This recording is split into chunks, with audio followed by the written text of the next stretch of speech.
Welcome back, guys. I just want to start this off by saying rest in peace to Jamal Edwards, founder of SBTV. He did so much for the culture, and it's just a tragedy that he's lost his life. Like, we don't know the circumstances, so we're not going to delve into it, but we just wanted to pay our respects. Like AI said, rest in peace to Jamal Edwards. Hopefully he's in a better place and hhis family are okay. Yeah, love to his family, 100%. Yeah. I also want to say thank you for all the the things that he's created for us. As in our younger years, and all the music and stuff that he's brought forward. And he's done really well for himself. And he's a very inspiring person. Definitely. So it's very unfortunate. So rest in peace.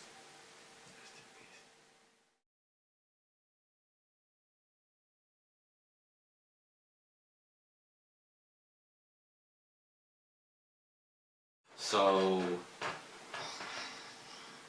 what in the hell? storms are just like... Yeah, not Stormzy. Not storms, actual storms. They just effing stuff up. You lot have probably seen all the pictures of trees on cars.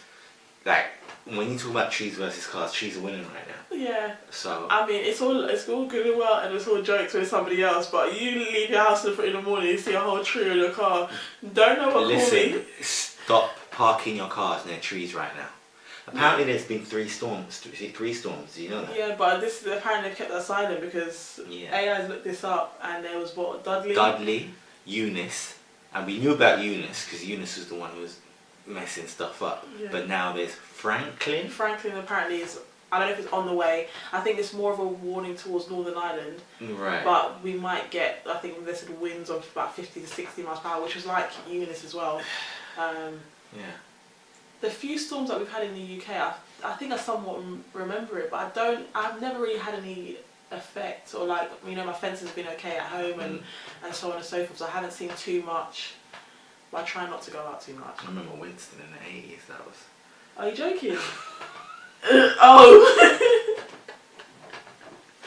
No, on a serious note though, like, you're not covered when a tree hits your car because it's an act of God. All of a sudden they believe in God when a tree hits your car. But what else was I going to say? It's an act of God, but that's not my fault either though. I'm paying my insurance for an accident. For accidents, exactly, yeah. So oh my God, that is the worst. This is they why try and wriggle out of everything, like in insurance. Okay, so they're not going to cover earthquakes. They're not going to cover tornadoes. They're not going to cover storms.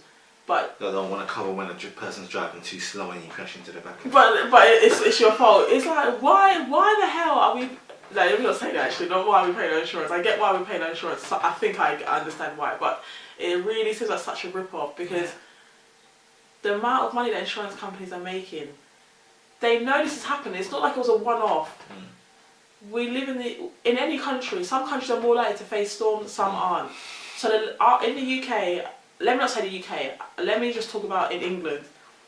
Storms are likely to happen, but it's not as likely as compared to being in other countries. So the few cars that do get crushed by trees, you're telling me that you can't compensate those people.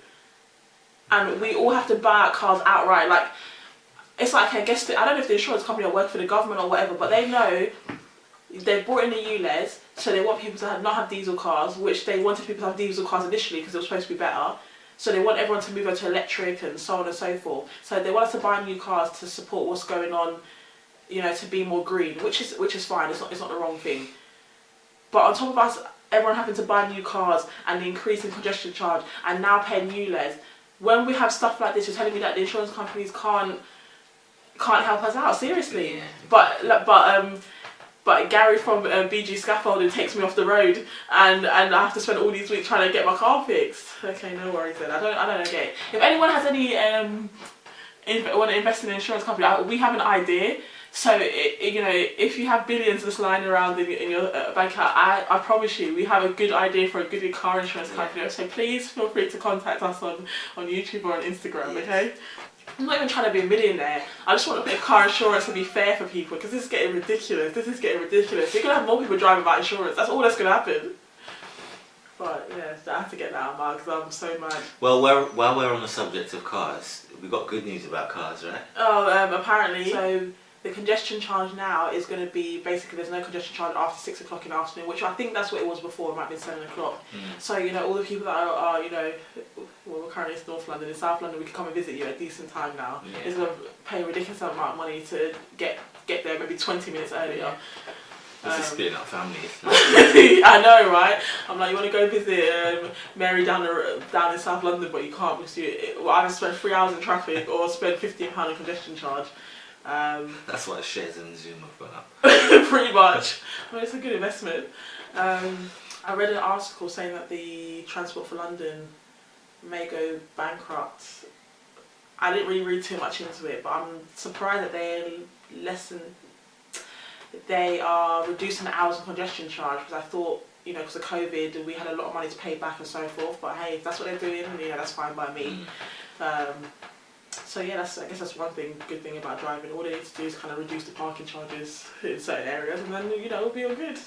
But on a serious note, RIP to the 3 people that died in the storm. I don't really know where, because they haven't really spoken about it at all. They just keep saying 3 or 4 people have died, and they haven't really spoken about it. Definitely, rest in peace, because it is a lot. Like, this is, I can't remember a storm that's been as bad as this, actually. Really? Like, maybe there's just more coverage nowadays, but yeah, all the pictures of the trees on the cars, and like you're saying, that people died, and it's causing floods. Oh, that's what it was. Franklin's going to start causing floods. Yeah, and a lot of people were losing power, and so on and so forth. But did they expect the storm to come, and didn't they not prepare? It doesn't seem like it's prepared. It's kind of like we just kind of found out about it the day before, and it was just like, well, kind of deal with it. Like, don't they, like, if a flood is coming or an earthquake, or don't they have preparations? Like, the government have preparations what we should and shouldn't do during this period? Because if this was a lot worse than what it was now, say if it was a tornado, wouldn't we have to have preparation? Like, we can't just be going into this blindly, like, say like when there's snow and a lot of people don't want to drive to work because it's dangerous. Like, a lot of people still, going day to day, going out in the winds, and I don't think if you're not paying attention to what's going on, you're blindly going out. But yes. Yeah. Have you ever owned a cat? A cat? Yeah. I mean, I haven't owned a cat, but there's been a cat in my household. Okay. Have you ever kicked it across your kitchen floor? No, I have never done that, and I was really taken aback why you said that, but now I just realised. But shame on you, Kurt. Zouma. At the end of the day, alright, listen, he's been shamed enough, and like, I'm not going to continue with the shaming. Like, I don't condone kicking cats. This is what I want to talk about, though. Like, you do something like that, and then you decide to put it on social media. Or his brother, Ewan, Zouma, decided to record it and put it on Snapchat. So Either way. I mean, just why though? Why? Yeah. Why would you post a Snapchat knowing damn well? I know you can see if someone screenshots or record your thing, but why would you? Everything is not for social media. I just don't get it. But then sometimes you think to yourself, it's good that people are that stupid. I was trying to find a better word, but there's no better word. And then it exposes that sort of behaviour, and then we can help stamp it out, I suppose. Yeah. I mean, I'm not an animal lover, I'm not against animals, but I couldn't even watch the video because I'm just like, I just don't understand why you would, I just don't understand why though. Like, I'm sure that cat would look like it was in his home, right? Yeah. So that's your own cat. Like, I'm not saying it would be okay if it was a stranger cat, but this is your own cat in your home. Like, you're supposed to love the cat and look after it. Why did you buy the cat for? Like, what? I don't understand. It just doesn't make. There's no reason to why he would do that. And what his penalty was, like, he lost 2 weeks worth of wages, was £250,000. 2 weeks. Here's another, and that's a good point. But here's another point that I wanted to talk about, right? So when he was on stage, when he was on the pitch, people were booing him and stuff like that, and rightly so, right? But it's interesting to me that racism still exists in football. And we don't get no chance like the ones that they were. Say that again? And we don't get the chance that they're making up. Yeah, and the racism still exists in football, but you want to protect the cat, and you should be protecting the cat. And I know it's not the same people protecting the cat. Well, it could be the same people protecting the cat that are chanting the racist chants, but I just feel like we just need to be consistent. Yeah, Like, definitely. we need to protect animals, but we need to protect actual human beings from racist abuse as well. I'm sorry, I like animals, don't get me wrong, I don't hate them, but I'm sorry, humans are here for me. We need to take care of ourselves. So I haven't really looked too much into the story. I've read a few articles and so on and so forth. And if he did do it, he deserves to get the book thrown at him. And hopefully there's no lies or anything like that in terms of this story. But I don't know. I know it probably happens with musicians, celebrities, and footballers. If I've made it, you'd be able to help your family out, help yourself out, put yourself in a better situation. Why would you want to really try and risk all that straight away over something that you could really just pay for? Or yeah, like you could pay for, or you could even avoid. But is it like those urges or whatever you have inside of you are so strong that you've forgot everything all the things that you've worked for and all that stuff? I don't really work for it, not for Mason Greenwood. But footballers really don't have the best. We don't really look at the best light because we feel like they're overpaid. They get a lot more for what they're doing, and when they do things like this and take advantage, like you got Kurt and you got Mason do stupid things like this. You're like, this is why we're not rating the footballers, because you do some dumbass things, and we're supposed to rate you for it. And especially as an ethnic football player as well, like maybe Mason is probably mixed race, but you don't help yourself when you do stuff like this. 100% I agree with what you're saying, and I don't condone any abusive behaviour on any level. But these stories come out, and I'm not defending anyone, I'm just saying these stories come out, and we don't know, we weren't there, we don't know what happened and stuff like that. Yeah. But it's like what you were saying in terms of these people are well paid, and it just doesn't make sense to me. Like, Mason aside, this doesn't make sense to me that someone would do that. The world is their oyster. They've got so much to lose, and they can just pay any woman. You might judge, you might say it's sleazy or whatever, that's your opinion, but at the end of the day, if two adults want to transact with each other in a certain way, that's up to them. And that can be done, so there's no need for abuse, and that's what confuses me. Yeah. Like, why the need for abuse when we can just discuss it and come up with a sort of arrangement? Exactly, yeah. They have websites for those kind of things. Yeah.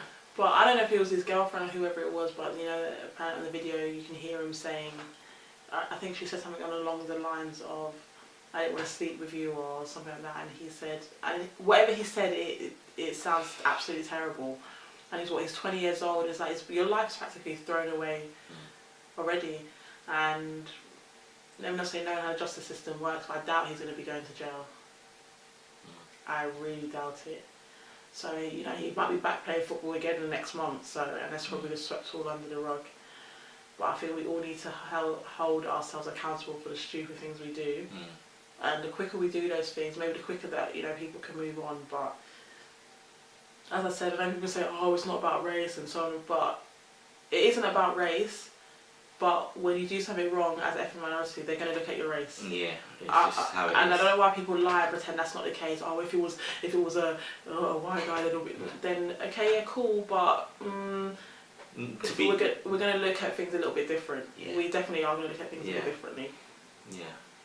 So hopefully, Kurt, Zouma, and Mason Greenwood, you get your act together and sort yourselves out, and all these companies that are endorsing you. All these companies that are endorsing you, that are coming from, they're making their money from us. We buy the Nike stuff, we fill Nike's pockets and they're filling your pockets. So, you need to have a bit of, respect for the rest of the fans that are coming to support your games when you're doing this foolishness. So, and hopefully, you brought shame to your own family, that's your business. So, we were talking about society. I was asking you, do you think as society we've become a bit too sensitive? No, I don't think we're too sensitive. I think we're more aware of different people in society's needs who've been maybe pushed to the back. What do you think? Yes and no. Personally, I'm a sensitive person, so you can probably roast me and I'm like all laughing and joking, but deep down I'm like, I'm gonna run this guy over in the car. I'm like, what the hell is this? Like, you're gonna roast me like this? Like, okay, cool. My hair's too greasy, yeah? Fuck you. Yeah, pretty much. So it does feel like, maybe it's more in terms of comedy. Like, I feel like, maybe me and A have spoken about this before, I feel like some comedians, I can't talk about all, made jokes about every single group of people. Mm-hmm. And it's like, some groups are expected to be like, oh, just take it on the chin. But other groups, they're just like, oh, you know, you shouldn't do that. Mm. And right now I'm probably going to be cussed the hell out because it's not really, you know where I'm going with this. I'm saying that there's a lot of groups, not just one particular, there's a few groups. And I don't know, I just feel like we should just go back to the time where we can all laugh and still respect each other, but just laugh and joke about all the problems that we face in each community. You know, we laugh about the stuff that happens in the black community. Sometimes we shouldn't laugh, sometimes it might be serious, but sometimes laughter is the only medicine. I'm not saying that it solves everything, yeah. But sometimes it does feel like people do tiptoe around what we should and shouldn't say. But then again, maybe people like us, we know where to draw the line with the jokes, but then you've got some people that take advantage and step way over the mark, and you're like, no one's laughing. Yeah, with comedy, it's a hard one. It's a hard one. But like you said, we listen to comedians that take the mick of everyone. Like everyone, and I feel like we're all open to jokes. We're all open to being ridiculed, and maybe we all shouldn't take ourselves so seriously. But at the same time, if you've got a group of people who are trying to establish themselves and fight for their rights and fight for their respect, it's understandable that they might be a little bit sensitive to jokes made surrounding them. Yeah. And I get that. But are you being my question is not just to any specific group, black people, white people, Jewish people, gay people, whatever. Are you being targeted specifically? Are you being singled out? Are you being treated unfairly over everybody else? Again, talking about art and comedy. Or is everybody being treated in the same way? Yeah. Takes a comedian like Dave Chapelle. He takes a mick out of black people, white people, trans people, these people, that people. And I feel like in that instance, we're all supposed to be treated equally. He's equally disrespecting all of us. Yeah. So I don't see the problem in that. Because it would have been a problem if he was just making jokes about black people continuous. We'd be like, right, have you got anything else to offer besides? Yeah. So yeah, in that sense, yeah, I do agree. But I mean, if they don't like the jokes, then what else can you do? I mean, I don't know if he's continuing doing the jokes or not, but it's like, if someone keeps, making jokes, and they're telling you, oh, you're being too sensitive, how would you feel? But I don't know if it varies from an individual doing it or from jokes it could be a comedian doing it. So if they're saying, you know what, I don't really find it funny and it's offensive, then I guess there's nothing else. If they say they don't like it, that's all you can do. You're gonna have to leave it at that. You can't really argue and tell them that they're wrong, even though that's what he does. It's not our place to say that. And I'm sure there's probably issues within the own community, the same way there's issues within other communities. But